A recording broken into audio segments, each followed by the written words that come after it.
clear. So we're looking at what we can do in AI together with a set of partners in terms of a proposed centre for AI and resources.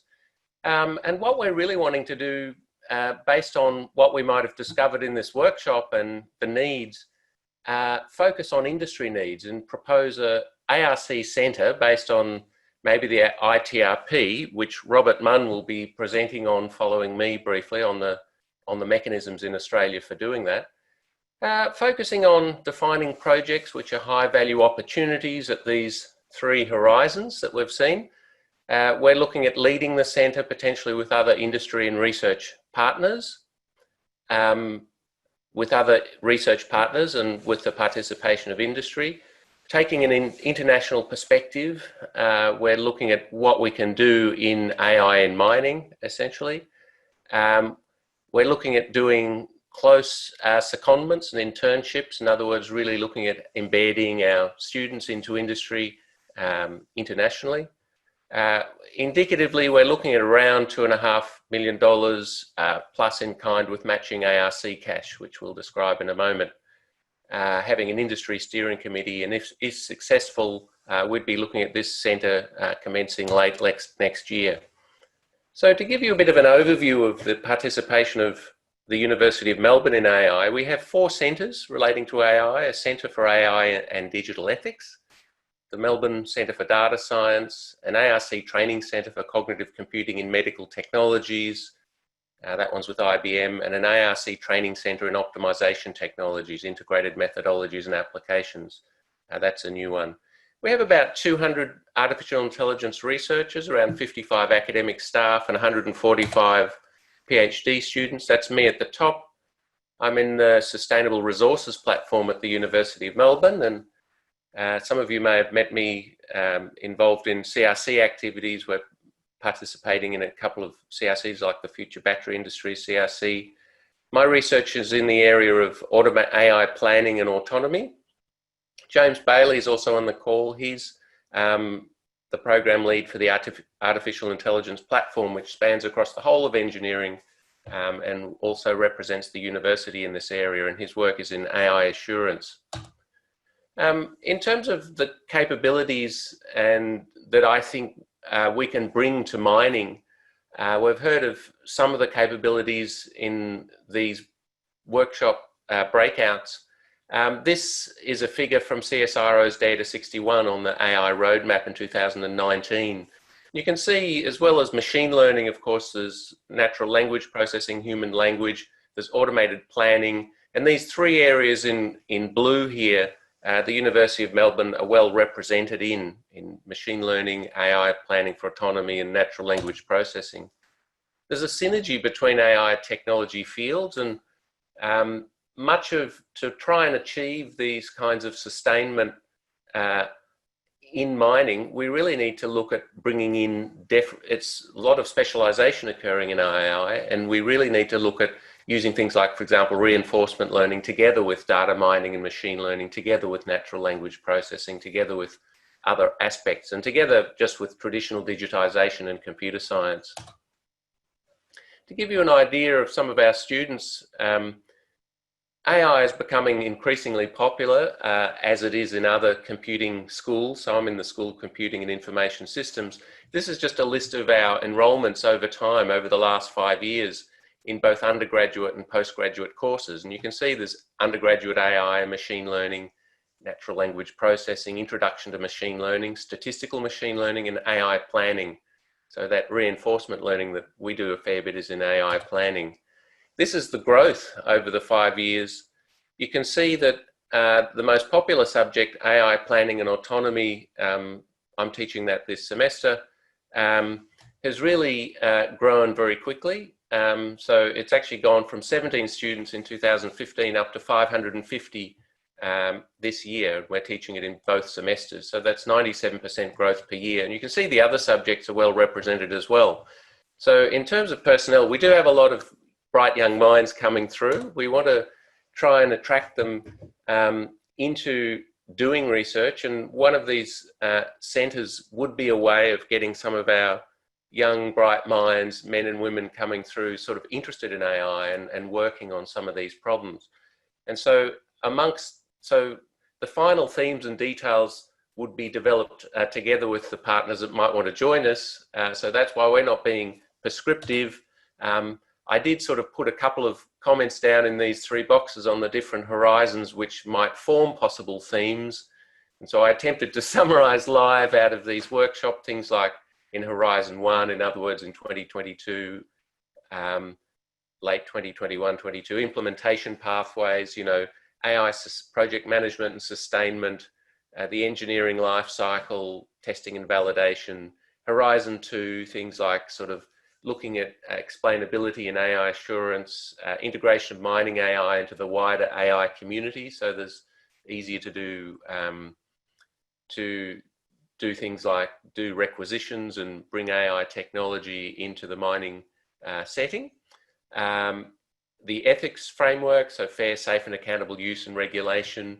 And then over the longer horizon, things like optimizing human AI machine performance within an organization, and having AI systems which are resilient to change and also transferable from one setting to another. Just to give you a quick example of one application that we're doing in another field, because we do work in engineering in as well as sustainable resources in defense and medical technologies.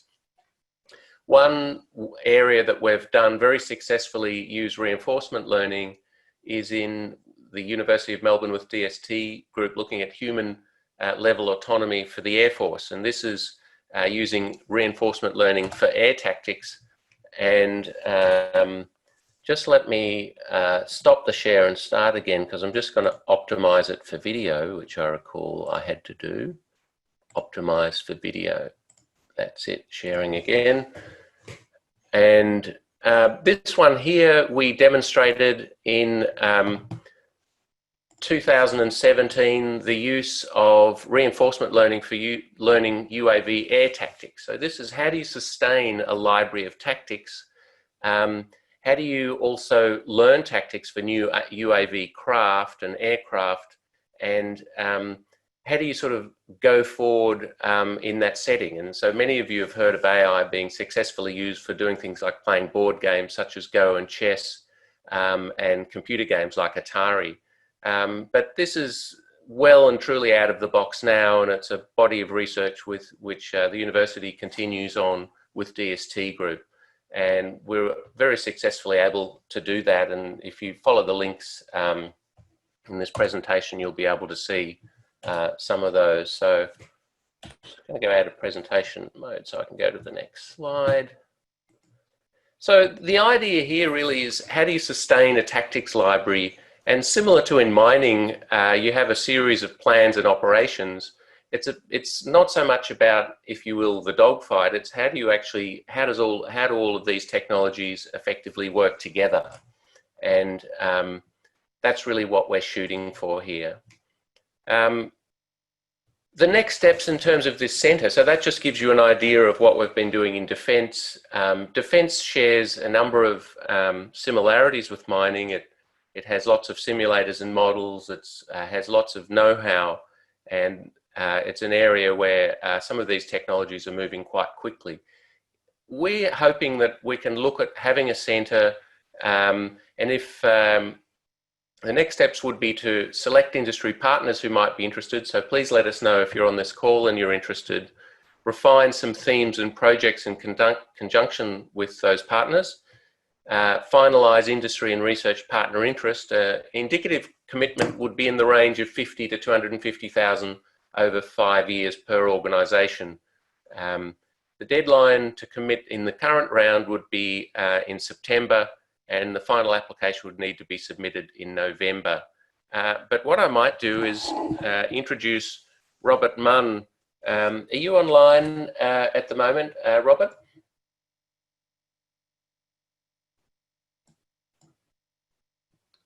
Andrew, is Robert online? Do you know? It's Ian here. I don't think he is. I think there's probably been a miscalculation of timing. Okay. I don't think he's going to get here. I just sent an email before to ask both Robert and Louisa if they could come in early, but they're not here at the moment, I don't think. Okay. So that's kind of where we're up to with the centre. We'd be aiming to establish the centre in 2021. If there are people interested, I'll just put my contact details up here to finish, and then in a second, Andrew, I'll maybe pass back to you, but I'll just share this screen so that you can see my contact details. So Andrew, over to you. It's Ian here, Andrew. Before you start, go ahead, Ian. I might just add a couple of words, because I've had numbers of discussions with the ARC, with Robert in particular, but without looking to be specific to this particular opportunity.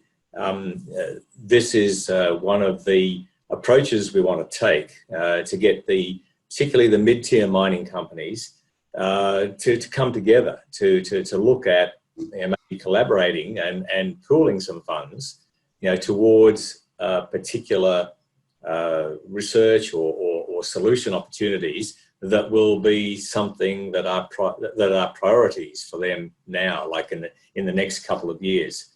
And at the moment we're talking about AI, but we'll be looking at other themes, other topics, over the coming months.